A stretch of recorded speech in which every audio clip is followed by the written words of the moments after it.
Bienvenidos, seres oníricos. Es tiempo de seguir la historia de nuestro cazador de tormentas y ver si el equipo de la KTHU logrará salir avante de su enfrentamiento contra los zombies de las tormentas. Así que, sin más preámbulos, comencemos. Estábamos conduciendo por las afueras de Bahía Esmeralda y era la segunda vez que yo vivía esa experiencia. Todo para una cacería de tormentas, pero en esta ocasión todo se sentía muy diferente, dado que ahora entendía más el peligro y a las personas con las que trabajaba. Natalie estaba al volante, su esbelta figura se veía minúscula junto al gran cuerpo de Jim. Sin embargo, ahora había visto de lo que esa mujer era capaz. Jim miraba los monitores, sus ojos iban y venían de una pantalla a otra para tener una mejor idea de hacia dónde nos dirigíamos. Me ponía a pensar en cuántas veces había pasado por esto y aún así siempre quería más. Luego estaba Kearney. Paul Kearney estaba de pie cerca de la parte trasera de la caravana, mirando hacia el camino en el que habíamos estado, y mientras hacía eso se recargaba en la puerta. Desde ese ángulo, mientras el sol se hundía nuevamente en el horizonte, Kearney lucía como el capitán de un barco que se alzara sobre el mástil del mismo, viendo hacia el océano abierto mientras su tripulación se embarcaba en una aventura. Pero de ninguna manera este era un viaje ordinario. Empezaba a tener la sensación de que éramos el Pequot y que Kearney era nuestro capitán Ahab. Los caminos al norte de Bahía Esmeralda estaban escasos de vida o incluso de cultivos. Solo había tierra muerta y cicatrices que se entrecruzaban, haciendo que todo el lugar pareciera un páramo yermo. Según Jim, todavía teníamos unos 20 kilómetros por recorrer antes de llegar a la baliza, y la pantalla mostraba que la tormenta se movía hacia el noreste, acercándose hacia las montañas. ¿Sería allí donde se encontraba el nido que Kearney tanto ansiaba encontrar? Yo no sabía qué hacer, y por la expresión tensa en el rostro de Natalie quedaba claro que ella también estaba nerviosa. ¿Es tu primera vez aquí?, le pregunté, cuando volvía del minibar y le ofrecí café caliente. Ella bostezó y lo tomó antes de decir: no, en realidad es mi segundo viaje, el primero no salió bien. Dejé mi bebida en el portavasos y me disculpé rápidamente. Lo siento, yo no lo sabía.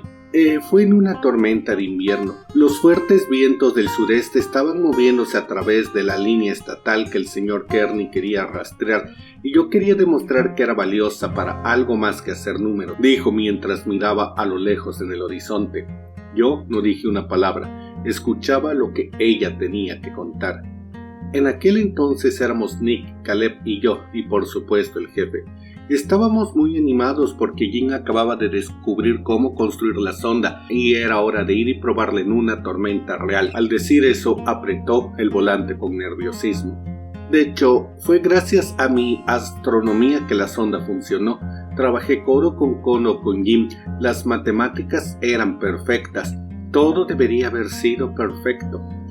Miré hacia la carretera y me di cuenta de lo que había sucedido. Nick murió, ¿cierto?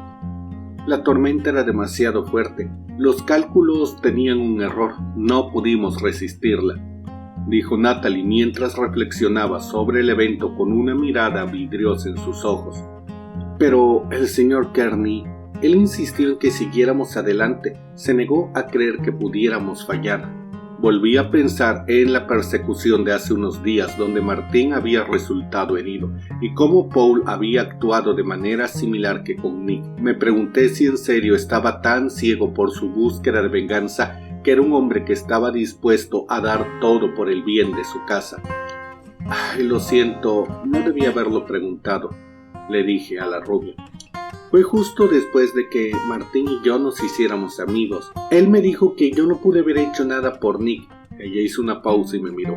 Supongo que eso es un pronóstico de nuestra relación, ¿eh? Me incliné y bebí un poco de café. ¿Qué te hizo quedarte?, le pregunté a la rubia. Supongo que es el misterio de todo, saber qué es la tormenta, y tal vez una parte de mí quería contraatacar después de lo que le pasó a Nick. Sin embargo, sobre todo fue el señor Kearney. Insistió en que mis conceptos para la investigación estaban bien y con más trabajo podrían perfeccionarse.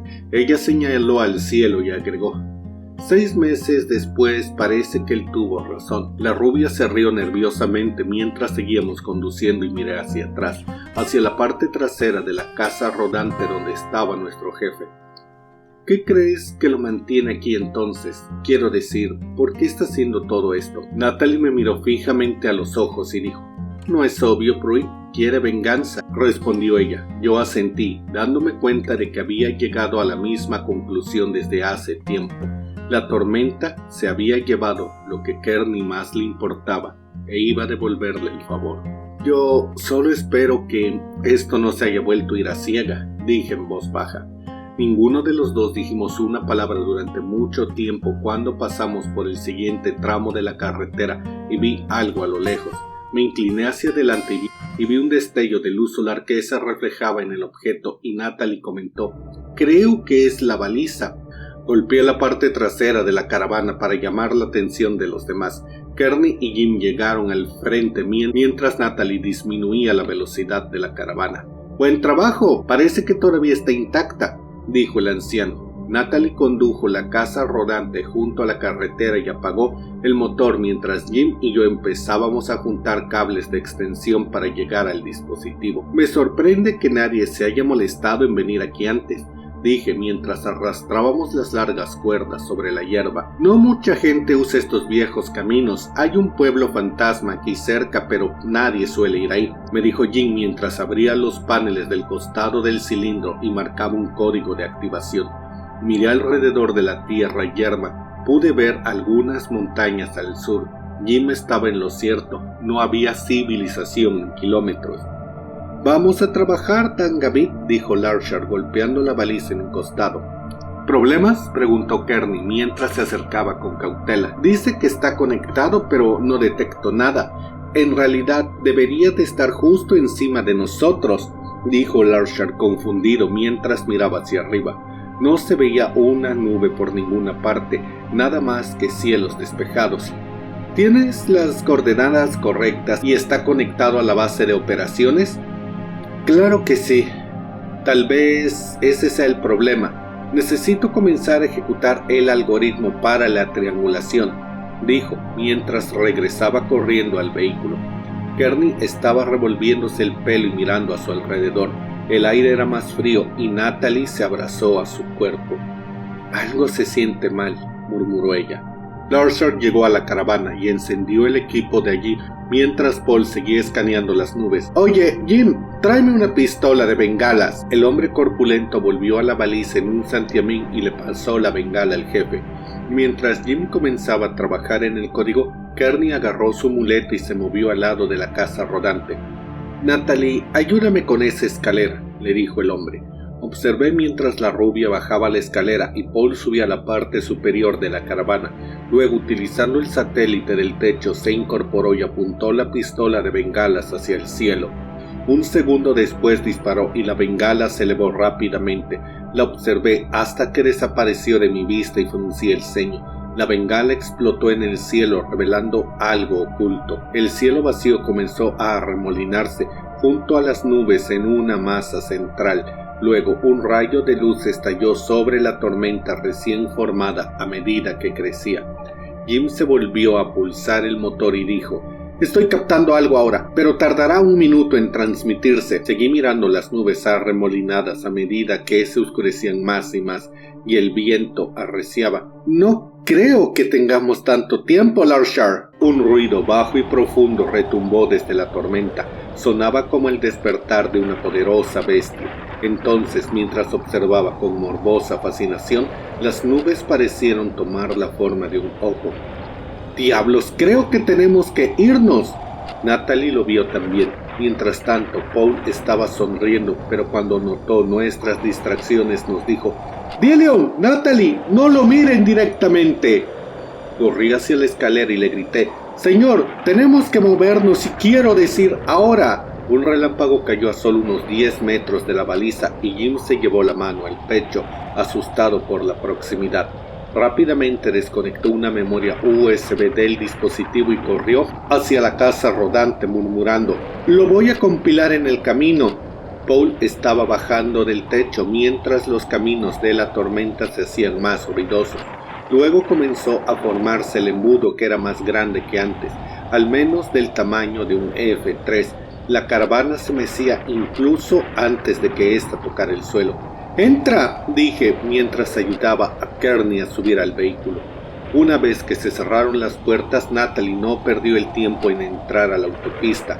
«Dillion, la cámara es la única forma en la que podemos monitorear esa cosa sin que nos haga daño», dijo Paul. El tornado golpeó el suelo al este de nosotros con un estrépito reverberante, con velocidades que superaban a los 144 kilómetros por hora de acuerdo a los escáneres del equipo.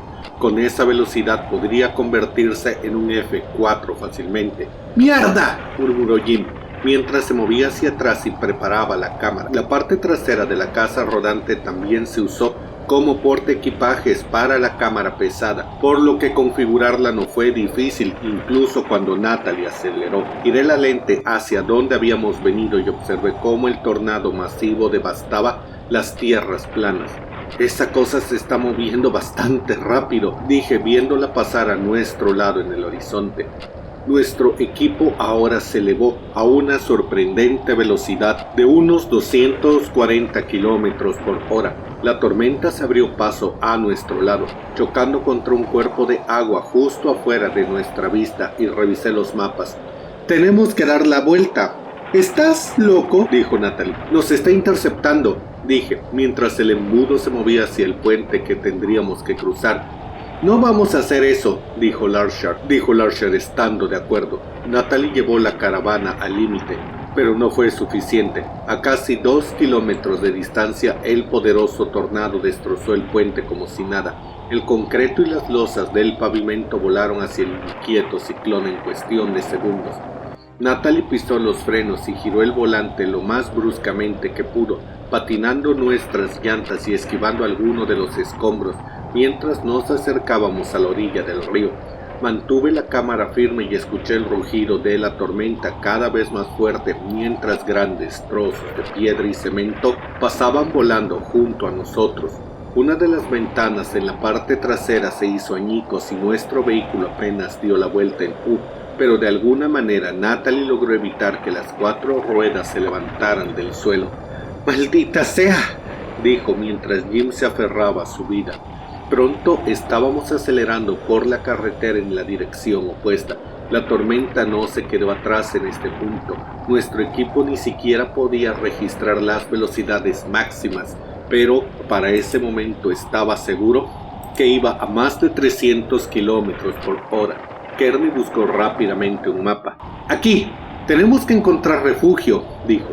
Detrás de nosotros los gritos inhumanos comenzaron a retumbar a través de la tormenta y vi varias criaturas salir del tornado y volar por los cielos.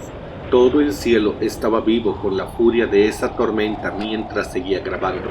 Aparté brevemente la mirada de la lente para ver mejor con mis propios ojos, solo para encontrarme cubriéndolos, ya que una mirada directa era como mirar el sol. Dolía tanto que tuve que darme la vuelta. Mis ojos tardaron unos segundos en volver a enfocarse. «Nadie escucha nunca», bromeó Paul, cuando nuestro propio podómetro alcanzó los 123 kilómetros por hora. «Esa cosa se está poniendo al día», le murmuró Jim a Natalie. «No puedo ir más rápido», gritó Natalie frenéticamente. La tormenta estaba casi encima de nosotros. Esta persecución se había vuelto una cacería y nosotros éramos la presa. «Aquí, en el antiguo patio de trenes. Probablemente tengan algunos búnkers bien fortificados allí, lo suficiente al menos para soportar esto», dijo Kearney presionando el mapa en el tablero. Los ojos de Natalie iban y venían entre el gráfico y la carretera mientras luchaba por no perder el control. «¿Podremos llegar allí?», preguntó ella. Antes que Paul pudiera responder, una de las criaturas se enganchó al techo de nuestra casa rodante, causando que todo el vehículo se sacudiera. «¡Diablos!», murmuró Jim, agarrando la pistola de bengalas y luego empujando la escotilla del techo para abrirla.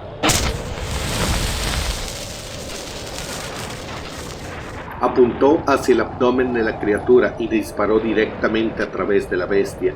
Esta estalló en llamas y la criatura volvió a chillar mientras caía, chocando contra el costado de la casa rodante cuando doblábamos en una esquina cerrada hacia un camino de tierra. El polvo y los escombros seguían girando en el aire cuando el tornado tomó un atajo, destrozando tierras de cultivo. Podía ver el patio de trenes que Paul había mencionado a unos 13 metros de distancia, pero el tornado estaba ganando velocidad. Había un largo tramo de vías al otro lado de la carretera, donde vi una vieja locomotora de carga. El ciclón estaba casi encima de ella. ¡Vamos!, gritó Kearney, pero era demasiado tarde y lo sabía. El tren no tuvo oportunidad. Cuando la tormenta masiva lo golpeó, fue arrojado como un juguete de hojalata. Natalie se desvió a la derecha cuando vio el metal y los engranajes volar caóticamente. El aire empujó a nuestro alrededor.